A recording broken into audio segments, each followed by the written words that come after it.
Shalom, shalom, frères et sœurs dans le Seigneur Jésus-Christ.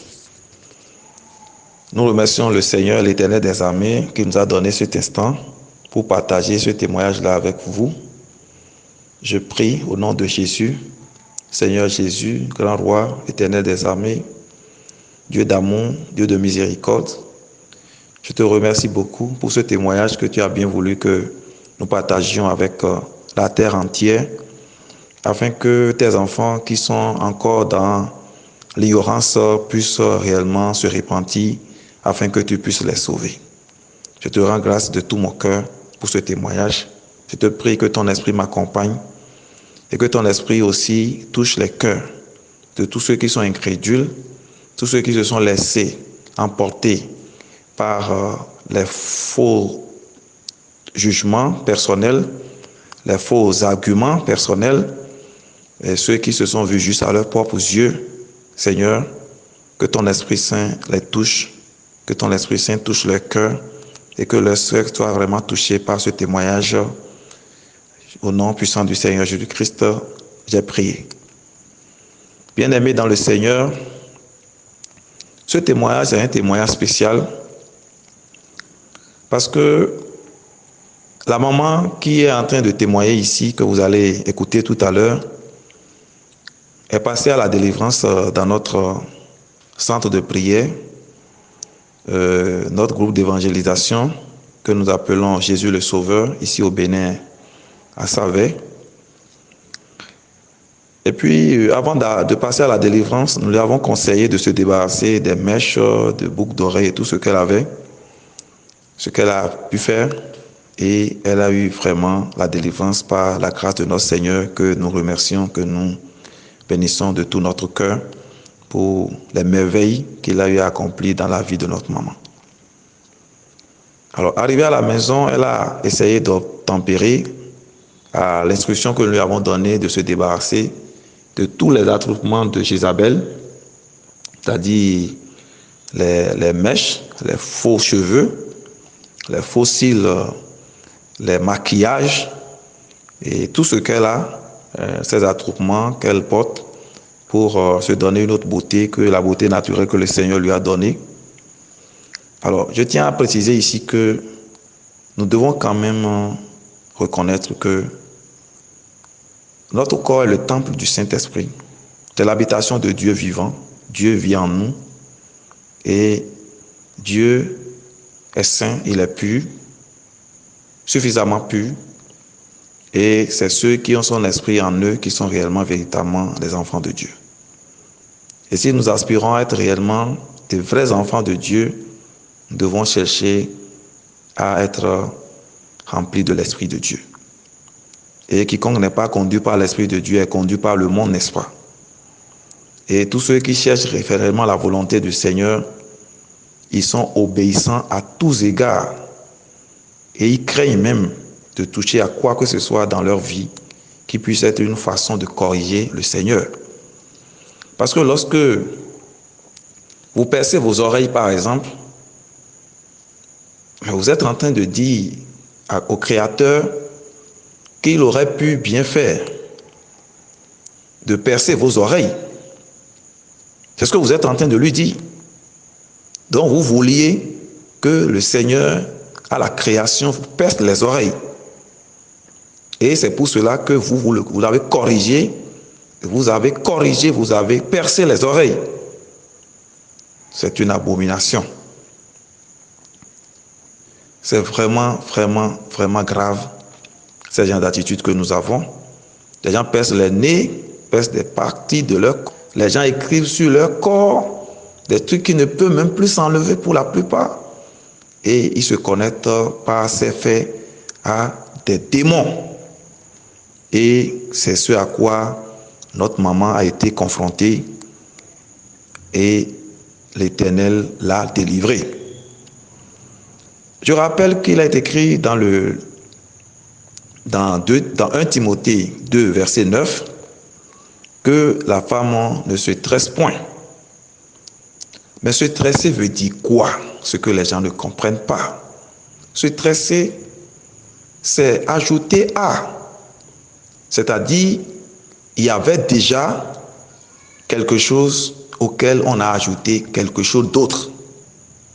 Et dans le cas d'espèce, concernant ceux qui portent d'autres cheveux sur leur propre tête, c'est-à-dire qu'à leurs propres cheveux, ils ajoutent d'autres, ou ils utilisent d'autres cheveux dont ils vont couvrir les anciens.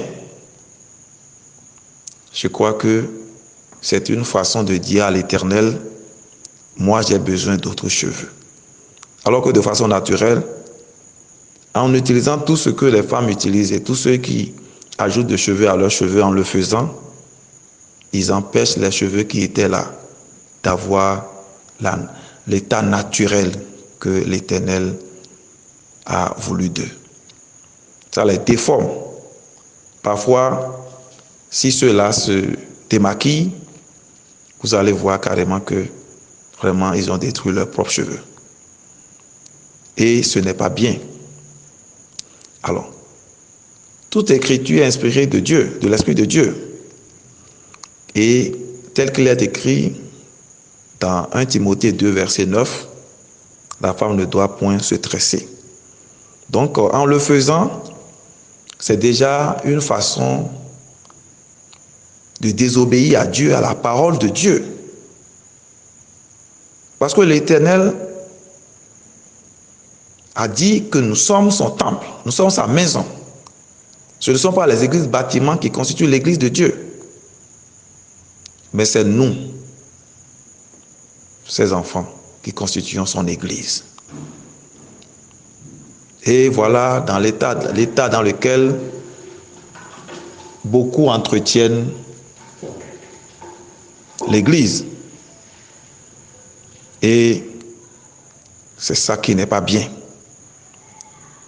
Alors la maman, quand elle est rentrée à la maison, pour ce que nous allons essayer de traduire, pour ceux qui ne comprennent pas la langue, quand la maman est rentrée à la maison, elle a demandé à son enfant qu'elle veut se débarrasser de toutes les mèches, les faux cheveux et tout ce qu'elle a sous son toit pour respecter ce qui lui a été conseillé.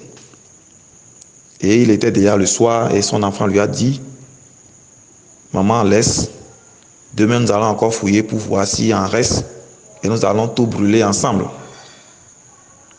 Ce qu'elle a fait, effectivement, elle a déposé tous ces ornements-là, cet attroupement-là, sur la véranda. Mais dans la nuit, elle a rêvé. Et voilà le rêve qu'elle a eu à faire. Elle dit avoir trouvé quelqu'un qui lui dit, qui était en train de dire, quand elle est venue maintenant, je ne lui ai rien fait. J'étais calme là, dans sa chambre. Et elle a sorti mes effets, alors que je ne lui ai rien fait. Elle a sorti mes cheveux, alors que je ne lui ai rien fait. Elle a sorti mes cheveux alors que je ne lui ai rien fait. Et elle parlait tellement, se plaignait tellement qu'elle a rencontré quelqu'un à qui elle a dit, mais écoutez, moi, à son arrivée maintenant, elle m'a chassé de ce gel. Elle a mis mes effets au dehors. Alors que j'étais tranquille là, je ne lui ai rien dit. Et à l'autre de lui répondre maintenant. Si tel est que tu ne lui as rien fait et qu'elle a mis tes effets au dehors, toi aussi il faut tout laisser tomber et partir. Toi aussi il faut donc tout laisser tomber et partir. Voilà quelle réponse. Frères et sœurs dans le Seigneur, vous comprenez là maintenant que notre maman a hébergé sous son toit des démons pendant des années. Et je voudrais profiter pour ajouter ceci. Il y a beaucoup de gens qui disent que leurs pasteurs leur ont enseigné qu'il ils peuvent utiliser ces genres de choses et il suffit seulement de prier là-dessus. Vous savez que l'Éternel, notre Seigneur Jésus-Christ, a enseigné là-dessus par rapport à la délivrance. Et il dit ceci, si vous chassez un esprit, il va toujours chercher à revenir. S'il trouve que là où il est resté est encore dans l'état qu'il faut pour lui permettre de rentrer, il va revenir. Mais il ne viendra pas seul. Il viendra avec 7 autres esprits. Ça veut dire que le Seigneur nous enseigne la sanctification. La sanctification. Donc après la délivrance, on a l'obligation de mener une vie de sainteté pour se maintenir dans un état de sainteté, dans un état saint, dans un état de pureté et être à l'abri des démons. Je crois que tout le monde doit travailler à ne pas être une habitation de démons. Et ainsi compris, nous devons entretenir notre vie, nous devons savoir nous conduire et éviter le péché. Voilà ce qui en est déjà d'un être vivant qui devrait vivre dans la sanctification, se battre, combattre le péché et vivre. Mais quant aux mèches, quant aux trucs de maquillage que les démons, les esprits malins envoient même et que les femmes, tout le monde est en train d'utiliser, qu'en est-il quand on arrive à prier une seule fois là-dessus? Peut-être, vous pouvez arriver à chasser les esprits. Mais qu'en est-il de la sainteté et de la vie de pureté que vous pouvez, que ces attroupements-là peuvent avoir en eux-mêmes pour s'entretenir et empêcher l'entrée de nouveaux esprits? Dites-moi que une mèche peut se maintenir dans la sainteté pour ne pas accepter encore que d'autres esprits viennent y habiter. Ce qui n'est pas vrai, on ne peut pas se mentir. Et je crois que c'est un mensonge. C'est une erreur grave qui est enseignée et selon laquelle on dit qu'il suffit de prier sur ces genres de choses et il faut les porter. Je crois qu'aujourd'hui, au vu de témoignages là que vous allez écouter, que vous avez écouté, vous devez vous repentir de tous cet attroupement de maquillage et de maintenir votre corps dans la sainteté, dans la pureté, pour laisser l'Esprit de Dieu y habiter. Et c'est comme ça que vous allez reconnaître un jour l'ignorance dans laquelle vous étiez en train de rester. Parce que dans l'état dans lequel, toi mon frère, toi ma soeur qui est en train de m'écouter, l'état dans lequel tu es et tu rejettes ce message et que tu dis que rien, qu'il n'y a rien de ça, cet état ne peut même pas te permettre de connaître Dieu. Non, cet état ne te permet même pas de connaître Dieu. Parce que tu es dans un état où l'Esprit de Dieu ne peut pas trouver sa demeure en toi. Non, jamais. Voilà la vérité. Je crois que nous devons nous repentir.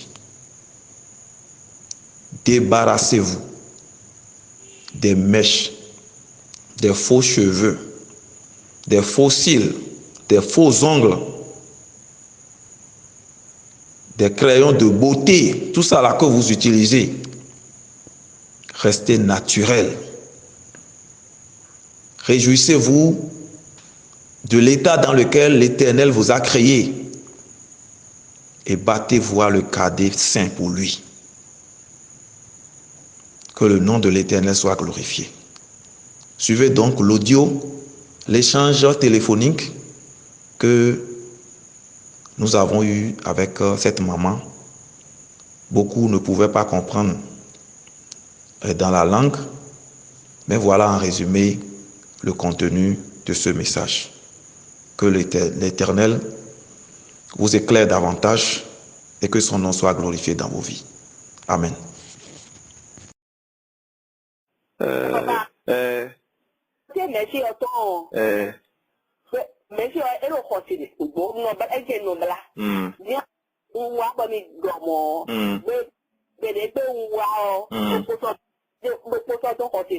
Hallelujah. Mi bro kanjine.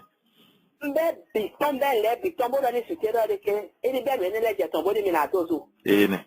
Ene.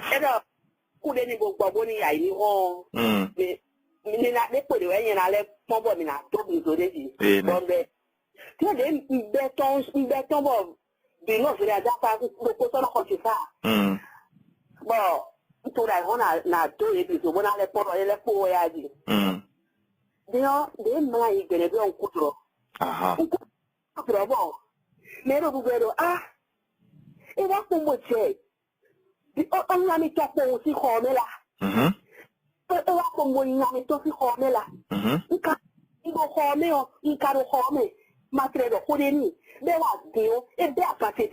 Hallelujah. Mi mon Dieu ma auto, mi mon nuero no gudo ya.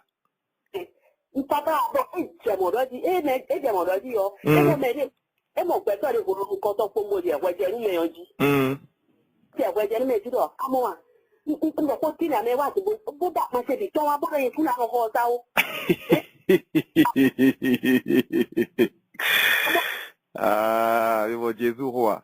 Nous avons mis ça veut dire que mes ne commettent mais sur mi won weni ya. Mi mon mes.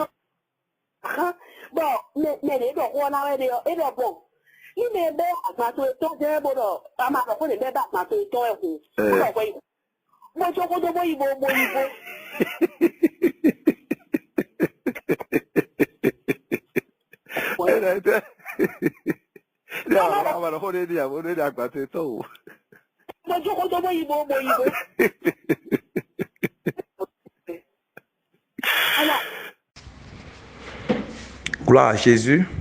Donc, frères et sœurs en Christ, nous ne pouvons que remercier le Seigneur parce qu'il a fait de grandes œuvres dans la vie de notre maman.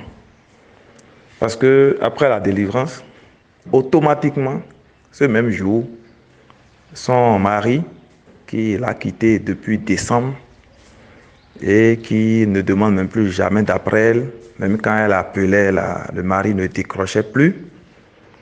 Juste après la délivrance, parce qu'au moment de la délivrance, on était en train d'ordonner que l'esprit relâche la division qu'il y a, prise la division qu'il y a entre eux, entre le mari et notre maman, ce qui a été fait. Et effectivement, après la délivrance, à peine 4 heures de temps après, c'est lui-même qui a appelé, le mari même qui a appelé pour dire mais où est-ce que tu es? Voilà. Et ça a été déjà la réconciliation.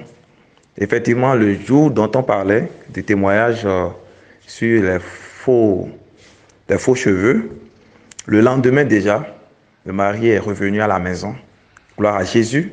Voilà, donc c'est la preuve que l'esprit qui était logé dans la maison de notre maman, c'était l'esprit de jézabélisme. Donc cet esprit de Jézabel a quitté son toit, sa vie aussi. Ça a quitté sa vie parce que ça l'a su partout. Ça a quitté sa vie et voilà, elle a retrouvé maintenant le bonheur parce qu'elle a retrouvé son mari. Et voilà, donc voilà pourquoi il y a autant de choses, autant de messages autour de ça. C'est-à-dire que chaque fois que nous désobéissons à Dieu, c'est de nouvelles ouvertures que nous ouvrons dans nos vies pour amener de nouveaux problèmes. Et puis le diable aussi cherche à tout moment ces genres d'opportunités pour rentrer dans la vie. Donc nous bénissons le Seigneur pour l'œuvre merveilleuse qu'il a eu à accomplir dans la vie de notre maman. Voilà, merci beaucoup. Nous rendons grâce au Seigneur pour toutes ces merveilles. C'était l'évangéliste Barnabé de la mission Jésus le Sauveur. Amen.